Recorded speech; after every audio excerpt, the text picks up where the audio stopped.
اور پھر مسلمانوں کا مارکا کس سے ہوگا؟ یہودیوں سے. دجال جو ہوگا وہ یہودی ہوگا اور انہی سے مارکا ہوگا اور یہودیوں سے مقابلہ ہوگا. ٹھیک ہے. اور یہ بھی دیکھیں سینٹ مائیکل کا ایک نام میں اکثر اس کے ذکر کرتی ہوں. سینٹ مائیکل جو ہے یہ ایک یہودی آدمی تھا. اس پہ ریسرچ ہوئی ہے, اسلامک ریسرچ سینٹر نے ایک کتابچہ نکالا ہے, بہت زبردست ریسرچ ہے. انہوں نے کہا کہ سینٹ مائیکل جو ہے یعنی عیسائی اتنے مکار نہیں ہوتے, تیز نہیں ہوتے جتنے مکار یہودی ہیں. تو سینٹ مائیکل جو تھا یہ یہودی تھا, اور اس نے کیا کرا, اس کی شروع میں عیسائیوں کے اس وقت کے جو پوپ تھے اس سے بنتی نہیں تھے, ایک دوسرے کے خلاف بیان, ایک دوسرے پر اس طرح باتیں کرنا. پھر جب ان پوپ کا انتقال ہوا تو اس سینٹ مائیکل نے, اس وقت سینٹ نہیں تھا, مائیکل ہی تھا, اس نے چال یہ چلی کہ اس نے یہ کہا کہ مجھے خواب میں پوپ کی زیارت ہوئی ہے. یعنی عیسائیوں کے دل میں نرم گوشہ کرنے کے لیے پوپ کی زیارت ہوئی ہے, میں اس دین پر وہ کرتا ہوں, پوپ مجھ سے بہت خوش ہیں, میں ایمان لاتا ہوں, میں عیسائی ہو جاتا ہوں. اس طرح کر کے یہ دھوکہ اور مکاری دیکھیں کیسے یہ عیسائیت میں آیا, پھر عیسائیت کے ساتھ حق میں بیان, پھر عیسائیت کی اصل کو مسخ کرنا شروع کر دیا اس نے, ان کی تعلیمات کو مسخ کرنا شروع کر دیا, ان کے مبارک دنوں کو بدل دیا. اور پھر کہنے لگا, پھر آخر میں اتنا اس نے انوالو ہو گیا, عیسائیوں کو ایسا بیوقوف بنایا کہ عیسائی اس کو اپنا ایک بزرگ سمجھنے لگے, اور پھر اس کو سینٹ مائیکل بنا دیا. اور آج اس کے نام پہ آپ دیکھیں چرچ بھی ہے اور اس کا نام کا دن بھی منایا جاتا ہے, لیکن در حقیقت وہ ایسا مکار اور دغا باز تھا سینٹ مائیکل. آج بھی آپ نے دیکھے ہوں کہ بہت ساری ایسی جگہ ان کا دن بھی منایا جاتا ہے سینٹ مائیکل کا. یعنی یہ ایسی قوم ہے. تو جب حضرت عیسیٰ علیہ السلام تشریف لائیں گے تو جو عیسائی ہوں گے وہ ایمان, حضرت عیسیٰ آتے ہی صلیب توڑیں گے اور خنزیر کو قتل کریں گے, کہیں گے نہ میں نے صلیب کا حکم دیا تھا نہ خنزیر کا, قتل کر دیں گے. اور پھر اس وقت ہوئے زمین پر جتنے عیسائی ہوں گے سب ایمان لے آئیں گے, سب عیسائی ایمان لے آئیں گے. تو پھر یہ ہوگا. تو یہاں یہ ذکر کیا جا رہا ہے کہ حضرت عیسیٰ کو تو رفع, ہم نے بلندیوں پر اٹھا لیا تھا, اور ان کو اس طرح مطلب وہ ان کو یہ سمجھتے ہیں کہ ہم نے صلیب دی تھی, حالانکہ ایسا نہیں. اچھا, اب آخر میں اس صورت کے آخر میں پھر آ رہا ہے کلالہ کا حکم. آپ سے کلالہ کے متعلق پوچھتے ہیں کہ وہ مرد جو بے اولاد ہو, اس کے والدین بھی نہیں, تو اس کی ایک بہن ہے تو ترکے میں بہن کا آدھا ہوگا. جس کے بچے بھی نہیں, کلالہ مرد اسے کہتے ہیں جس کے بچے بھی نہیں, جس کے والدین بھی نہیں, ایک بہن ہے, تو ترکے میں اس مرد کے ترکے میں اس کی بہن کو آدھا ملے گا. اور اگر مرد اپنی بہن کا وارث ہوگا, اگر بہن کی اولاد نہ ہو, تو پھر اگر 2 بہنیں ہوں تو ترکے میں ان کا 2/3 ہے. اور اگر بھائی بہن ہو, مرد بھی اور عورتیں بھی, تو مرد کا حصہ 2 عورتوں کے برابر ہے. اور اللہ تمہارے لیے صاف بیان فرماتا ہے کہ کہیں بہک نہ جاؤ, اور اللہ ہر چیز جاننے والا ہے. یہاں تک ہماری الحمدللہ اللہ کی رحمت سے سورہ نساء کے مضامین مکمل ہوئے. اللہ پاک ہمیں عمل کی توفیق عطا فرمائے, اور جو ہم نے پڑھا ہے اس کو وہ ہمارے ذہنوں میں, دلوں میں رچ بس جائے, اور ہم آگے اپنی نسلوں میں وہ منتقل کر سکیں ان تعلیمات کو انشاءاللہ. وآخر دعوانا ان الحمدللہ رب العالمین وصدق اللہ العظیم.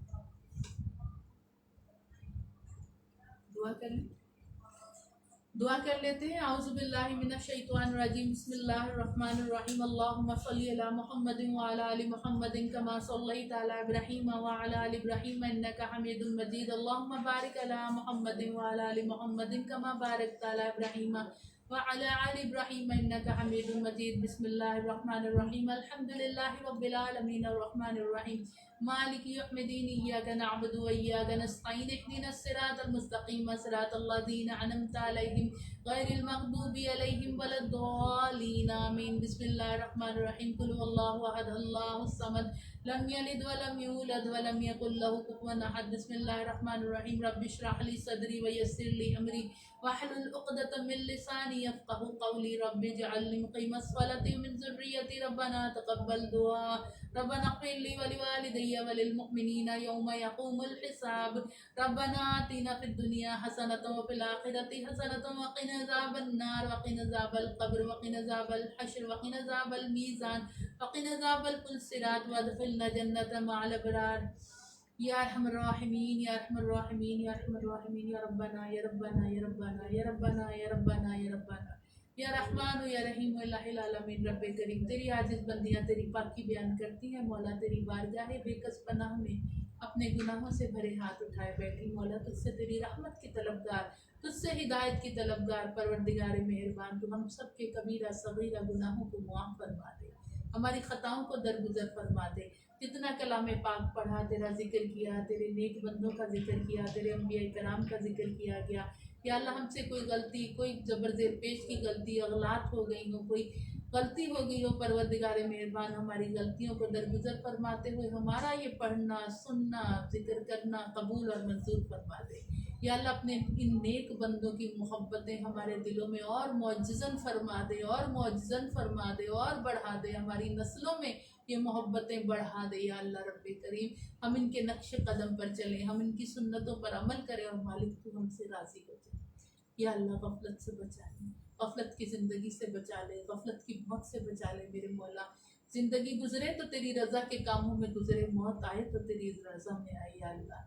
بے رہ روی سے بچا لے، نافرمانیوں سے بچا لے، ظلموں سے بچا لے، معصیت سے بچا لے، گناہوں سے بچا لے، نافرمانیوں سے بچا لے، بدعمالیوں سے بچا لے، دنیا کے پیچھے دوڑنے سے بچا لے میرے مولا۔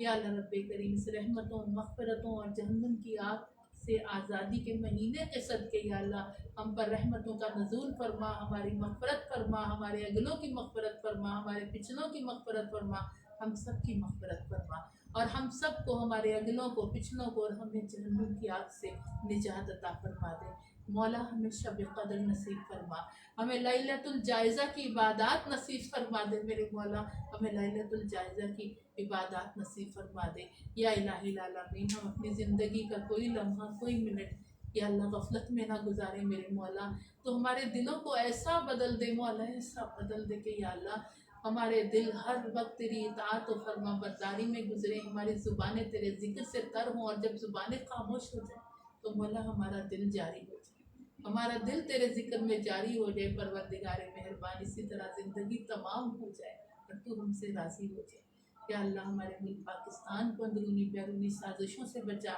یا اللہ، پوری دنیا کے مسلمانوں کو اخوت بین المسلمین عطا فرما، واعتصموا بحبل اللہ، تیری رسی قرآن کریم سے جوڑ دے میرے مولا یا اللہ۔ بیماروں کو شفائے کاملہ عطا فرما، تنگ دستوں کی روزی فراخ کر دے، بے نمازی کو نمازی کر دے، بے ہدایتوں کو ہدایت والا کر دے، بے نکاحوں کو نیک جوڑ عطا فرما، بے اولادوں کو صاحب اولاد فرما دے یا الہ العالمین۔